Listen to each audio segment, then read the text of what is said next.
Hey everyone, this is Ajit Kumar and welcome on your channel English वाला 365 Day. I hope you are all doing well in your life. और इसी आशा के साथ हम क्या करते हैं, आज की टॉपिक की शुरुआत करते हैं। माय डियर स्टूडेंट, जैसा कि आप जा रहे हैं यहाँ पे पार्ट्स ऑफ स्पीच की सीरीज चल रही है, जिसमें हम लोग क्या कर रहे हैं कि प्रोनाउंस के कॉन्सेप्ट पढ़ रहे हैं, जिसमें लास्ट क्लास में आपको क्या किया गया है कि use of possessive pronoun of possessive case का कैसे सेंटेंस में यूज करेंगे, जिसका कॉन्सेप्ट का लिंक डिस्क्रिप्शन बॉक्स में पड़ा हुआ है। अगर अभी तक आपने वॉच नहीं किया है क्लास को, तो वहां से चेकआउट करके सबसे पहले कॉन्सेप्ट को वॉच कर लें, ताकि आज की क्लास आपको और भी अच्छे तरीके से समझ में आए। माय डियर स्टूडेंट, मेरे साथ बस आप क्या करिए कि यहाँ पे 2 से 3 मिनट 4 मिनट यहाँ पे आप क्या करिए, मेरे साथ जुड़िए। और यहाँ पे मैं भी अगर कुछ नए स्टूडेंट हो तो उनको ये दिखना चाहिए कि इंग्लिश वाला 365 प्लेटफॉर्म पे आए हैं, तो यहाँ पे इंग्लिश ग्रामर का लेवल कौन सा है, समझाने का वे क्या है, यहाँ पे कंटेंट किस तरह से उनका क्या किया जा रहा है, कैसे यहाँ पे बेसिक यानी जो इनका फाउंडेशन बेसिक ग्रामर चल रही है वो कैसे स्ट्रांग होगा। और 6 to 12 के अगर बच्चे यहाँ पे आए हुए हैं ना, तो उनके लिए ये समझ लीजिए इससे बड़ा कोई प्लेटफॉर्म नहीं होगा। ये आने वाले समय में भी आपके सामने ऐसा दिख जाएगा। लेकिन आपको प्रयत्न क्या करना है कि मेरे साथ यहाँ पे लगकर जिस तरह से मैं आपको क्या कर रहा हूँ, प्रैक्टिस करा रहा हूँ, यहाँ पे कॉन्सेप्ट बता रहा हूँ, आपको वैसे ही उसी वे में क्या करना है, थोड़ा सा अपने घर पे मेहनत कर लेना है। फिर यहाँ से आप बोलेंगे कि मेरी इंग्लिश ग्रामर जो है ना अब ठीक है, अब इंग्लिश में डर नहीं लगता है, अब मैं क्या कर सकता हूँ, अपने एग्जाम में एकेडमिक क्लास में अच्छा नंबर ला सकता हूँ एंड प्रिपेयर हो सकता हूं किसी भी कॉम्पिटिटिव एग्जाम के लिए। सो माय फ्रेंड, ज़्यादा समय नहीं लेंगे, आइए चलते अपने सीधा कॉन्सेप्ट की तरफ। क्योंकि अगर कॉन्सेप्ट की तरफ हम लोग नहीं चलेंगे, अगर बातें इस तरह से ज़्यादा करेंगे, तो हम लोग का क्या होगा, क्लास इफेक्टफुल नहीं होगा। तो यहाँ पे फोकस ज़्यादा रहेगा क्लास पे, ध्यान से मुझे सुनते रहिएगा। क्योंकि आप जानते हैं इंग्लिश वाला 365 पे जो कॉन्सेप्ट बताया जाता है उसके बाद चला जाता है रूल्स की तरफ। तो ये आप कभी मत भूलिए, क्योंकि बिना कॉन्सेप्ट बताए मैं थोड़ा सा भी आगे नहीं बढ़ूंगा। यहाँ पे ध्यान दीजिएगा, अच्छे से क्या ले लीजिए, एक पेन ले लीजिए, एक कॉपी ले लीजिए, उसको अपने सामने रख कर क्या करिए, यहाँ पे कान में लीड लगाइए और ध्यान से सुनिए और पढ़िए। यहाँ पे देखते हैं माय स्टूडेंट, मैंने लिखा हुआ करेक्ट यूज ऑफ प्रोनाउंस। अब माय स्टूडेंट हम लोग क्या करेंगे यहाँ पे, अब देखेंगे कि करेक्ट यूज ऑफ प्रोनाउंस कहाँ पे, यानी कि जो आपके काइंड्स ऑफ प्रोनाउन है, यानी कि आपको टोटल मैंने क्या बताया था, 11 या 10 बताया था, जिसमें आपका फर्स्ट है पर्सनल प्रोनाउंस। और आज हम लोग देखेंगे पर्सनल प्रोनाउन के पूरे यहाँ पे कॉन्सेप्ट, यानी कि जितने भी रूल्स होगा यहाँ पे मैं भी कम से कम मेरी कोशिश रहेगी कि 4 से 5 रूल्स आपके एक क्लास में लेकर आऊँ, ताकि आपका जल्दी मैं इसको क्या करा सकूँ, कवर करा सकूँ, क्योंकि प्रैक्टिस भी करानी है। तो आइए चलते हैं यहाँ पे ध्यान से। पर्सनल प्रोनाउंस आप जान रहे हैं, जिसका मतलब क्या है हमारे स्टूडेंट, आपका व्यक्तिवाचक सर्वनाम। आप जानते हैं कि प्रोनाउंस का मतलब सर्वनाम होता है एंड पर्सनल प्रोनाउन का मतलब होता है व्यक्तिवाचक सर्वनाम। तो यहाँ पे सर मतलब क्या होगा, हम लोगों को कुछ समझ में नहीं आ रहा है, जरा ध्यान से देखिएगा माय स्टूडेंट। कॉन्सेप्ट पे चलते हैं, उसके बाद चलेंगे हम लोग यहाँ पे अपने एग्जाम्पल पे। यहाँ पे आप ध्यान से देखिएगा कि कॉन्सेप्ट का जो यहाँ पे वेटेज होगा आपके, इसीलिए वो बिल्कुल समझ में आएगा। यहाँ पे बात हो रही है पर्सनल प्रोनाउन की, तो जब भी बात की जाएगी पर्सनल प्रोनाउन की, जब भी बात की जाएगी पर्सनल प्रोनाउंस की, तो माय डियर स्टूडेंट मैंने आपको बताया था कि जितने भी आपके नॉमिनेटिव केस होते हैं ना, जितने भी आपके नॉमिनेटिव केस होते हैं, सभी पर्सनल प्रोनाउंस होते हैं। जब आप गए थे माय स्टूडेंट वहाँ पे नाउन पढ़ने के लिए, तो आपने बोला था कि किसी के नेमिंग, यानी कि noun is the naming word, यानी किसी नाम को क्या बोलते हैं हम लोग, नाउन कहते हैं। तो वहाँ पे आप किसी व्यक्ति का क्या कर रहे थे, नाम ले रहे थे ना, नाम ले रहे थे। जैसे मैं यहाँ पे पढ़ा रहा हूँ, मैं आपका क्या हूँ, यहाँ पे टीचर हूँ, इंग्लिश गुरु हूँ आपका, तो मेरा नाम है अजीत कुमार। तो मैंने यहाँ पे लिया अपना नाम अजीत, लेकिन जब मेरे लिए आप क्या करेंगे, प्रोनाउन यूज करेंगे ना, तो जितने भी मेरे लिए आप यूज करेंगे, यानी क्या यूज करेंगे, मैं एक मेल हूँ तो मेरे लिए क्या यूज करते हैं आप, ही। अगर कोई लड़की रहती है तो उसके लिए आप क्या यूज करते हैं, फीमेल के लिए सी। तो जो आप ये ही सी जो आप यूज कर रहे हैं, इसी को बोलते हैं नॉमिनेटिव केस। यानी कि आप बोल सकते हैं कि ये प्रोनाउंस क्या होते हैं, जब किसी नाउन की जगह पे हम क्या करते हैं, यूज करते हैं, तो वो आपका प्रोनाउन होता है। लॉक हुआ, क्या हो गया होगा हमारे स्टूडेंट। तो नॉमिनेटिव केस का मतलब वही आपका मैं बता रहा हूँ, आपके हो गए ही, सी एंड इट। ध्यान से देखते रहिएगा हमारे स्टूडेंट, यहाँ पे ही, सी, इट हो जाएगा आपका, यू हो जाएगा एंड दे हो जाएगा, वी हो जाएगा, और कुछ छूट रहा है क्या हमारे स्टूडेंट, यहाँ पे आई हो जाएगा, यहाँ पे एटसेट्रा। और यहाँ पे माय स्टूडेंट मैंने आपको क्या बताया था कि जब आप जाते हैं प्रोनाउंस में, तो आपका क्या नॉमिनेटिव केस होता है, एक क्या होता है आपका ऑब्जेक्टिव केस, एक आपका क्या होता है ऑब्जेक्टिव केस होता है। ध्यान दीजिएगा, ऑब्जेक्टिव केस क्या क्या होगा भाई, यहाँ पे ही का क्या हो जाएगा आपका हिम, यहाँ पे सी का क्या हो जाएगा आपका हर, यहाँ पे यू का क्या हो जाएगा आपका यू ही रहता है यू का, यहाँ पे क्या हो जाएगा दे का देम एंड वी का क्या हो जाएगा अस, आई का क्या हो जाएगा यहाँ पे मी एटसेट्रा। ये तो आपका रहा कॉन्सेप्ट माय स्टूडेंट, और आज का कॉन्सेप्ट इसी बेस पे तो चलेगा आपका। अब कहानी यहाँ पे आएगी कि पर्सनल प्रोनाउन में कहाँ पे नॉमिनेटिव केस का यूज करेंगे, कहाँ पे आपका ऑब्जेक्टिव केस का यूज होगा, कहाँ पे आपका ऑब्जेक्टिव केस का यूज होगा। अगर ये समझ गए तो पर्सनल प्रोनाउन का पहला रूल जो मैं आपको बताने जा रहा हूँ ये आपके लिए इजी हो जाएगा। जरा ध्यान से देखिएगा माय स्टूडेंट। यहाँ पे मैंने क्या रूल्स में लिखा है, use of pronouns objective case after let, use of pronouns of objective case after let, let के बाद क्या करते हैं भाई स्टूडेंट, प्रोनाउन के ऑब्जेक्टिव केस का यूज करते हैं। यानी कि आप देखेंगे किसी सेंटेंस में लेट वर्ड आएगा और उसको क्या करेंगे, उसके बाद हम क्या करेंगे, आपके ऑब्जेक्टिव केस का यूज करेंगे। तो आइए यहाँ पे देखते हैं भाई स्टूडेंट एग्जांपल, और उससे पहले मैं यहाँ पे रूल्स को आपको लिख दे रहा हूँ छोटे से एक शॉर्ट फॉर्म में, ताकि आपका एक नोट्स क्या हो जाए, यहाँ पे तैयार हो जाए। आप यहाँ पे लिखिएगा भाई स्टूडेंट लेट प्लस आप यहाँ पे लिख दीजिए ऑब्जेक्टिव केस। लेट के बाद आप क्या करेंगे, ऑब्जेक्टिव केस। अच्छा, कहानी ये भी आएगी कि जो हमारे स्टूडेंट आपका ऑब्जेक्ट होता है वो कितने टाइप्स के होते हैं, 2 टाइप्स को होते हैं। तो यहाँ पे कौन सी बात होगी, यहाँ पे आपके इनडायरेक्ट ऑब्जेक्ट की बात मैं कर रहा हूँ। यानी कि आपके जो ऑब्जेक्ट होता है हमारे स्टूडेंट वो आपके 2 टाइप्स के होते हैं। ऑब्जेक्ट आपके 2 टाइप्स के होते हैं। फर्स्ट आपका होता है डायरेक्ट ऑब्जेक्ट एंड सेकेंड आपका क्या होता है, इनडायरेक्ट ऑब्जेक्ट। फर्स्ट होता है आपका डायरेक्ट ऑब्जेक्ट एंड सेकेंड होता है आपका indirect object. And direct object की बात की जाएगी तो हमारे स्टूडेंट आपका क्या होता है, non living thing. Non living thing होता है यानी कि जिसमें क्या होता है, जीवन लाइफ नहीं पाई जाती है। जैसे यहाँ पे बोर्ड है, मार्कर है, मैं लिख रहा हूँ ना, ये नॉन लिविंग थिंग्स है। But when we are going to talk about indirect object in English grammar we should discussion objective case. आप सभी के सभी क्या करेंगे हमारे स्टूडेंट, आप यहाँ जब डिस्कशन करेंगे ऑब्जेक्टिव केस का, यानी कि आपका क्या हो जाएगा, हीम हो जाएगा, हर हो जाएगा, यू हो जाएगा, अस हो जाएगा, यहाँ पे मी हो जाएगा, एंड आपका क्या यहाँ पे हमारे डियर स्टूडेंट यहाँ पे छूट रहा है आपका देम हो जाएगा। ये सभी के सभी आपके क्या है, इनडायरेक्ट ऑब्जेक्ट है। और when you are going to talk about indirect object is perspective of with let, so you should use of only objective case after let. अब आप लेट के बाद क्या करेंगे, ओनली ऑब्जेक्टिव केस का यूज करेंगे किसी भी सेंटेंस में। समझ में आया क्या, किसका यूज करेंगे, इनडायरेक्ट ऑब्जेक्ट का, आप डायरेक्ट ऑब्जेक्ट का यूज नहीं करेंगे। ओके, आइए कैसे देखते हैं, एग्जाम्पल को समझते हैं। ध्यान से देखिएगा माय स्टूडेंट, यहाँ पे मैं एग्जांपल ले रहा हूँ कैसे रॉन्ग दे सकता है, सब के सब यहाँ पे डिस्कशन करेंगे हम लोग। जरा ध्यान से देखिएगा, यहाँ पे मैं फर्स्ट एग्जांपल ले रहा हूँ आपको।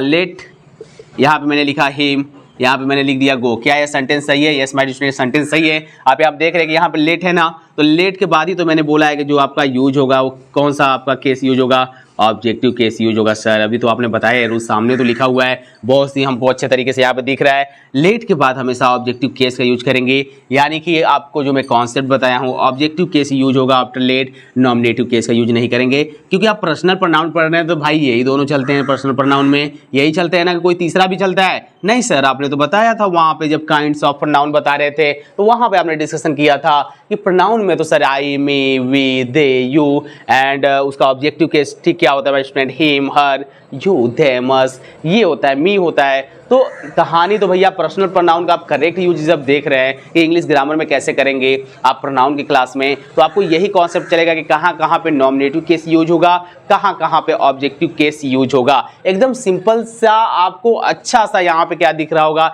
एक वे दिख रहा होगा कि यार जो इंग्लिश ग्रामर यहाँ पे चल रही है या फिर जो आप पढ़ रहे हैं ना, उसका रास्ता किस दिशा में जा रहा है। क्या आपको किसी ऐसे आपने कभी पढ़ा, अभी आपने बस रूल्स को याद किया होगा, लेकिन क्या यहाँ तक आपने सोच पाया था कि भैया पर्सनल प्रोनाउन तो भैया 2 चीज की बात होगी, कहीं पे ऑब्जेक्टिव केस यूज होगा, कहीं पे नॉमिनेटिव केस, और कहाँ कहाँ पे ऑब्जेक्टिव केस यूज होगा, कहाँ कहाँ पे नॉमिनेटिव केस यूज होगा। बस यही तो लॉक करना है ना मेरे भाई, तो ध्यान से बस देखते रहो, क्योंकि ये लॉक जब हो गया आपको तो फिर कहानी खत्म है। फिर प्रोनाउन ग्रामर ऐसे चुटकी में उड़ाते जाओगे कहीं पे भी, ये आपके लिए बहुत ही इजी होगा। सो माय स्टूडेंट, मजा आ रहा होगा। यहाँ पे लेट हिम गो, आप यहाँ पे देख रहे हैं कि ऑब्जेक्टिव केस है। सर इसको रॉन्ग कैसे देगा वो भी जरा बता दीजिए। सो माय स्टूडेंट, यहाँ पे देखिए, अगर वो क्या करेगा, लेट हिम के बाद क्या करेगा, यही हिम है ना भैया, किसका है ऐसा नॉमिनेटिव केस क्या होता है, ही। यदि लेट के बाद क्या कर देगा भाई स्टूडेंट, यहाँ पे आपका नॉमिनेटिव केस लगा देगा तो ये रॉन्ग हो जाएगा। यहाँ पे देखिए नॉमिनेटिव केस यहाँ पे लगा दिया है, तो यहाँ पे ये सेंटेंस आपका रॉन्ग है। अच्छे से नोट्स करते जाइएगा भाई स्टूडेंट। आइए एक और एग्जांपल यहाँ बताता हूँ मैं। यहाँ पे मैंने लिखा है लेट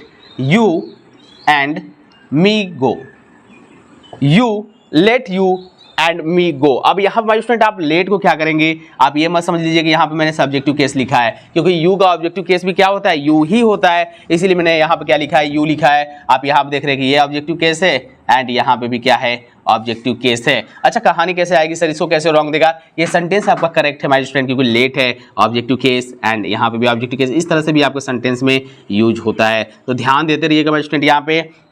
यहाँ पे रॉन्ग कैसे देगा, यहाँ पे रॉन्ग देगा लेट यू एंड यहाँ पे लिख देगा आई गो। अब यहाँ पे क्रॉस अप कर देंगे, क्यों भैया यहाँ पे आई क्यों आपने लगाया, क्योंकि यहाँ पे आपने लेट लगाया है, तो यहाँ पे आई नॉमिनेटिव केस का सवाल ही पैदा नहीं होता है, यहाँ पे सवाल ही पैदा नहीं होगा। तो ये आपका क्या होगा, रॉन्ग यहाँ पे कहा जाएगा। अगर आपका लेट के बाद ऑब्जेक्टिव केस आ रहा है, एंड से जुड़ेगा तो उसके बाद भी ऑब्जेक्टिव केस आएगा। ये आप एकदम अपने माइंड में लॉक कर लेंगे। यहाँ पे देखते हैं माइलस्टोन, एक और एग्जाम्पल देख लेते हैं। यहाँ पे लिखता हूँ let her play, let her play. क्या सेंटेंस सही है? यस, बिल्कुल सही है यहाँ पे माय स्टूडेंट, क्योंकि आप देख रहे हैं यहाँ पे कि यहाँ पे लेट आया ना, तो उसके बाद यहाँ पे क्या यूज हुआ है, आपका ऑब्जेक्टिव केस। यहाँ पे आपका ऑब्जेक्टिव केस यूज हुआ है। तो ये आपके लिए तो कॉन्सेप्ट इजी था कि जब आपका लेट सेंटेंस में दिया रहेगा तो आपके ऑब्जेक्टिव केस का यूज होगा।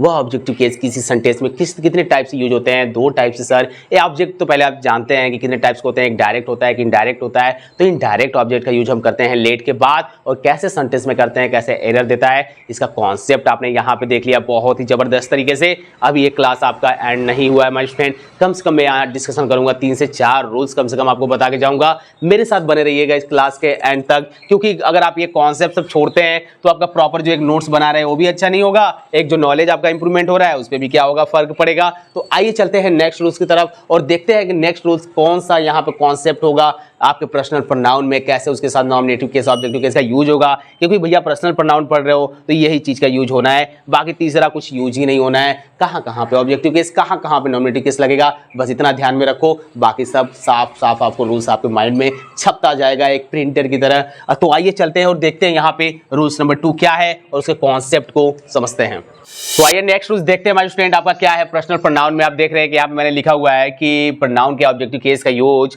प्रीपोजिशन के बाद हम लोग करते हैं, यानी कि कहीं भी सेंटेंस में आप प्रीपोजिशन देखेंगे उसके बाद किसका यूज करेंगे हम, यहाँ पे प्रोनाउन के ऑब्जेक्टिव केस का। वो कैसे करेंगे, कॉन्सेप्ट को समझिए। बिना कॉन्सेप्ट का माय स्टूडेंट आपको मजा नहीं आ रहा होगा, मुझे ये अच्छी तरीके से पता है। मैं जानता हूँ कि जब तक एक टीचर क्या करेगा, एक स्टूडेंट का कॉन्सेप्ट क्लियर नहीं करेगा तो कोई भी कॉन्सेप्ट समझ नहीं। जरा ध्यान दीजिएगा, ये जो प्रीपोजिशन यहाँ पे वर्ड है ना, इसका मतलब क्या है, थोड़ा तो पहले तो इसको समझ लेते हैं हम लोग। यहाँ पे है प्रीपोजिशन, यहाँ पे मैंने लिखा है प्रीपोजिशन। सो माय स्टूडेंट यहाँ पे आइए इसको थोड़ा सा क्या करते हैं, समझ लेते हैं इसके बारे में।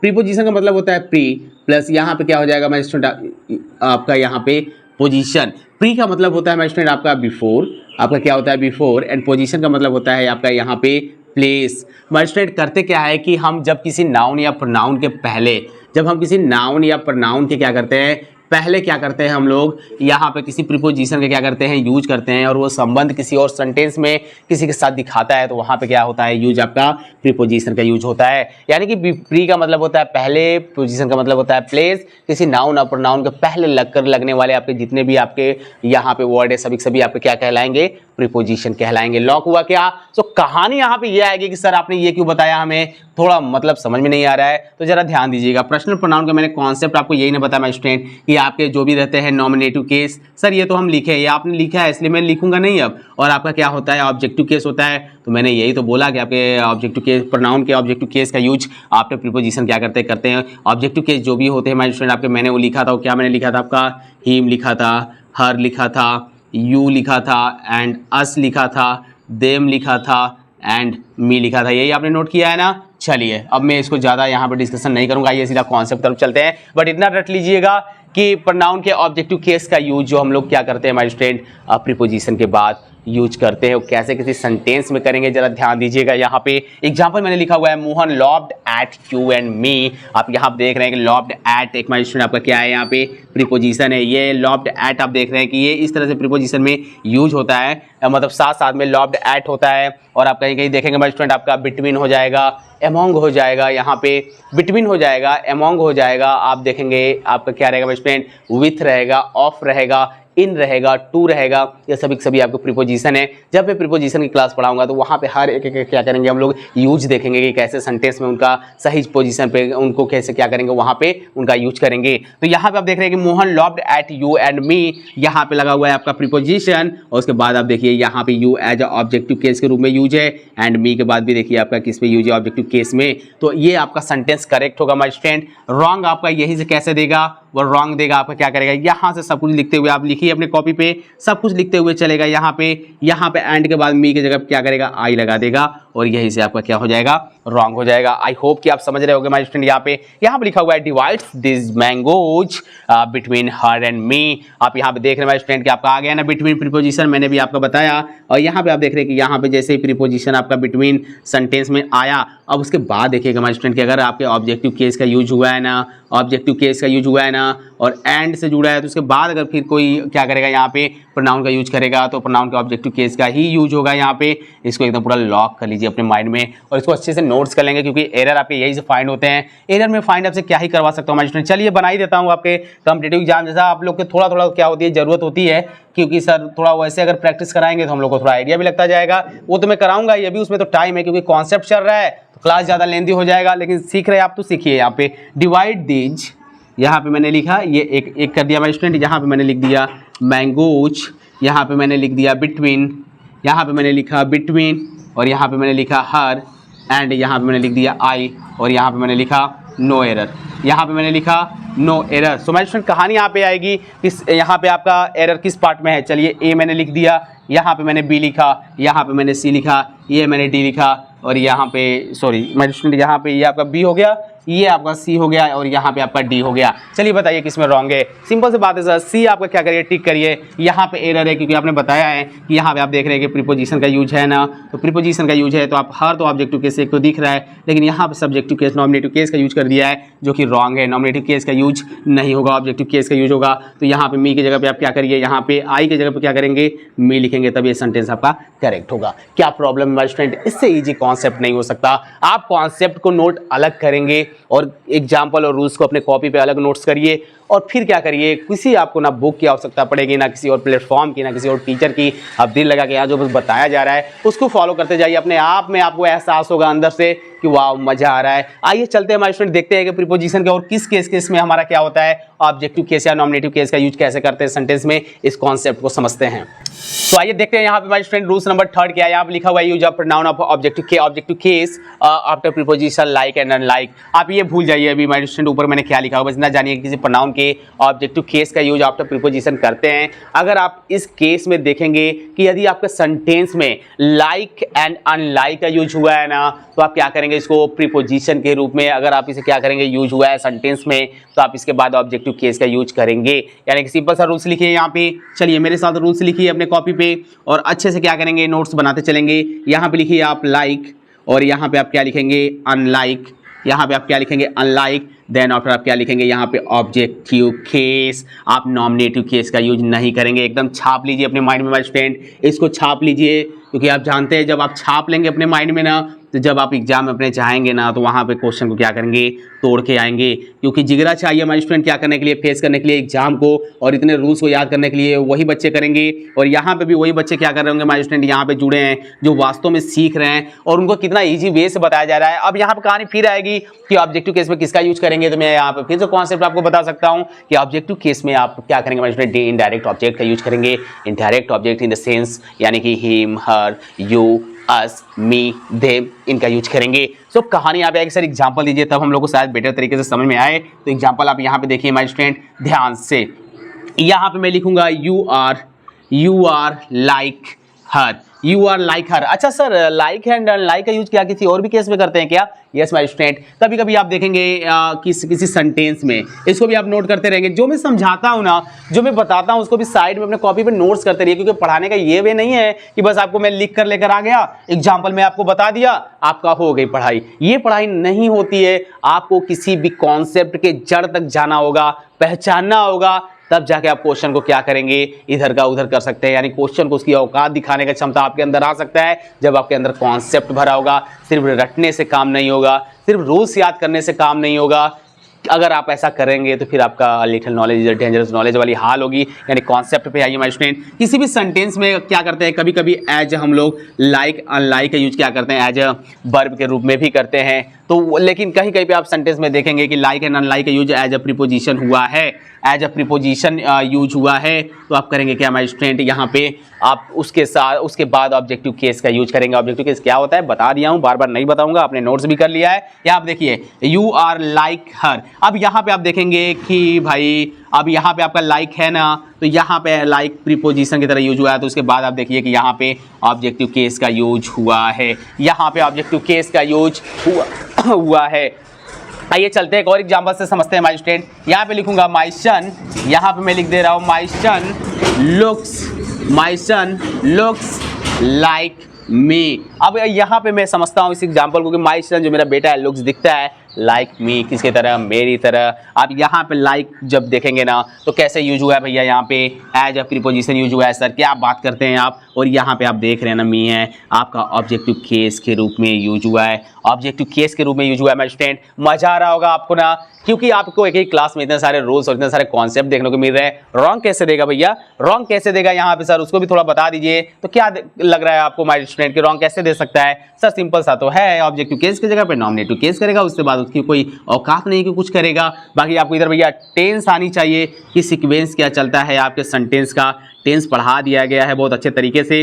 और आपके लिए जल्द ही क्या किया जाएगा माय स्टूडेंट, मैराथन क्लास जो आपको चाहिए ना, कम से कम 2 से 3 घंटे का, यानी कि एक ही वीडियो में क्या हो आपका पूरा टेंस का कॉन्सेप्ट एंड विथ एग्जाम्पल के साथ आपका कवर करा दिया जाएगा आपको जल्दी। आप वहाँ भी देखेंगे, लेकिन जितना आपको क्लास बताया गया आप वहाँ से अगर 1 बाय 1 धीरे धीरे सीखना चाहते हैं तो ज़्यादा 10 मिनट, 15 मिनट, 14 मिनट, 20 मिनट, इससे ऊपर कोई क्लास नहीं है। आप वहाँ से सिंपली क्या कर सकते हैं, बढ़िया से नोट्स बना के पढ़ लीजिए, आपका कॉन्फिडेंस लेवल तो वैसे ही हाई हो जाएगा टेंस का, क्योंकि जब मैं फिर सिखाऊंगा तो आप एज ए रिवीजन भी इस पर इसको क्या कर लेंगे, यहाँ पे कंप्लीट कर लेंगे। और ये रही बात रूल्स की, तो यहाँ पे क्या कर सकता है हमारा स्टूडेंट, आपका मी के जगह क्या करेगा, वो आई लगा देगा, यानी कि नॉमिनेटिव केस का यूज करेगा। यहीं पे आपका रॉन्ग हो जाएगा, है ना।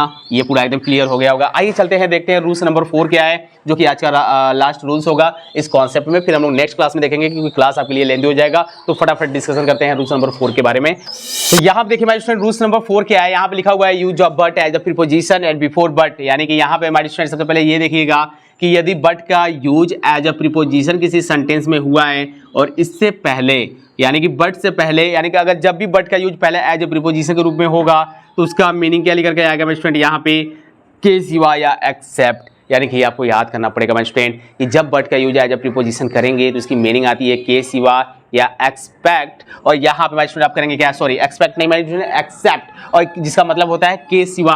और आप देखेंगे कि बट से पहले आपका ऑल का यूज हुआ है, नन का यूज हुआ है, एवरी का यूज हुआ है, एनी का यूज हुआ है। तो आप ऐसे केस में स्टूडेंट एवरीथिंग का यूज हुआ है, नथिंग का यूज हुआ है, नोबडी का यूज हुआ है, नो वेयर का यूज हुआ है, एटसेट्रा। तो आप ऐसे केस में क्या करेंगे कि आप 2 चीज को फॉलो करेंगे यहाँ पे। चलिए यहाँ पे मैं कॉन्सेप्ट बताता हूँ स्टूडेंट, जरा ध्यान से देखिएगा। वर्ब आप जानते हैं कि 2 तरीके से यूज होता है, as a main verb, as आपका मेन वर्ब यूज होता है, एज आपका क्या होता है, helping verb.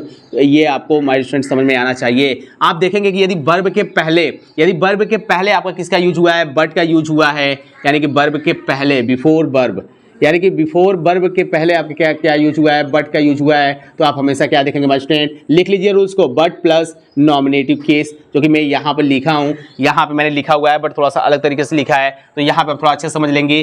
But plus nominative case and objective case का यूज करेंगे। लेकिन इस केस में दोनों यूज हो सकता है, बट का use nominative case, objective case के रूप में भी यूज हो सकता है। बट जैसे ही आप देखेंगे कि यहाँ पे बट का use as a helping verb की तरह, आप सॉरी माय स्टूडेंट, यहाँ पे आप देखेंगे किसी सेंटेंस में हेल्पिंग वर्ब के बाद, यानी कि मैं यहाँ पे आफ्टर लिख दे रहा हूँ, आफ्टर बट का यूज होगा, तो आप हमेशा इसके बाद ध्यान देंगे माय स्टूडेंट, हमेशा आप इसके बाद क्या करेंगे, ऑब्जेक्टिव केस का यूज करेंगे। ऑब्जेक्टिव केस का यूज करेंगे। थोड़ा सा गोजापाती हो गया ना इस रूल्स में, चलिए कोई बात नहीं, स्पेस भी तो नहीं हम लोग के पास है। आई होप कि आपने समझे, अगर नहीं समझ पाए होंगे तो क्या कर लीजिएगा, थोड़ा सा पीछे करके क्लास को क्या करिएगा, फिर से एक बार रिवाइज कर लीजिएगा। यहाँ पे देखिए माय स्टूडेंट, यहाँ पे लिखा हुआ है एग्जाम्पल एवरीवन। आप यहाँ देख रहे हैं एवरीवन आया ना, किससे आया, बट से पहले आया है सर, कोई दिक्कत नहीं है, जरा इधर समझाइए। यहाँ पे देखिए माय स्टूडेंट, यहाँ पे आपका न्यू वर्ब है ना, मेन वर्ब के रूप में यहाँ पे यूज हुआ है। उससे पहले आप देख रहे हैं कि यहाँ पे क्या है, नॉमिनेटिव केस है। ठीक तो है सर, अभी तो आपने बताया कि वर्ब के पहले यदि ये सब वर्ड हमको देखने को मिले और वर्ब से पहले आपको क्या देखने को मिले, बट देखने को मिले यहाँ पे,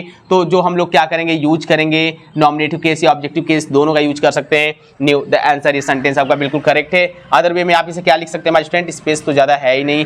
चलिए यहाँ पे सी की जगह पर अगर यहाँ पे मैं हर भी लिख दूं ना, अगर मैं यहाँ पे लिख दूं हर, तभी ये सेंटेंस करेक्ट है, तभी आपका सेंटेंस एकदम करेक्ट है। नोट्स अच्छे से बना लीजिएगा, ठीक है, नहीं तो आप भूल जाएंगे इसे, तो फिर दिक्कत होगी। यहाँ पे देखिए नो वन वॉच, अब यहाँ माय स्टूडेंट वॉच देख रहे हैं, हेल्पिंग वर्ब है ना, मैंने यही बोला ना कि आपका सेंटेंस में हेल्पिंग वर्ब देखने को मिलेगा, या फिर क्या देखने को मिलेगा, आपको मेन वर्ब के रूप में यूज देखने को मिलेगा। तो यहाँ पे मेन वर्ब में दिखा, उससे पहले बट आया है, तो मैंने सिंपली यहाँ पे नॉमिनेटिव केस, ऑब्जेक्टिव केस दोनों यूज कर सकते हैं। बट एक रूल्स के लिए स्पेस नहीं था, तो मैं यहाँ पे बता दिया, अगर सेंटेंस में हेल्पिंग वर्ब देखने को मिले और आफ्टर आपको क्या देखने को मिले, बट देखने को मिले, यानी कि हेल्पिंग वर्ब के बाद बट देखने को मिले ना, यहाँ पे आप बट देख रहे हैं ना, यहाँ पे बाद देखने को मिल रहा है, तो यहाँ पे बट बाद में देखने को आपको मिल रहा है और यहाँ पे एज अ प्रीपोजिशन यूज होगा माय स्टूडेंट। पहले तो ये समझ लीजिए आप यहाँ पे प्रीपोजिशन यूज करेंगे और पहले इसकी मीनिंग क्या आएगी, के सिवाय नो वन वाज, वहाँ कोई नहीं था, देयर बट मी, मेरे सिवाय, इस तरह से इसकी क्या आएगी मीनिंग आ रही है। तो कितना ईजी है ना, ईजी लग रहा होगा माय स्टूडेंट। और यहाँ पे बट है, अब इसके बाद आप देखिए कि यहाँ पे किसका यूज है, मी का। तो मी क्या है आपका ऑब्जेक्टिव केस है, आपका क्या है ऑब्जेक्टिव केस है। कितना इजी है माय स्टूडेंट। और यहाँ पे आप आई नहीं कर देंगे, यहाँ पे आप आई नहीं करेंगे और रॉन्ग हो जाएगा। थोड़ा सा गोजा पाती हुआ है लेकिन मुझे सुन लीजिए एक बार ध्यान से। चलिए मैं आपके सामने आ गया हूं ना, मुझे सुनिए ध्यान से बस।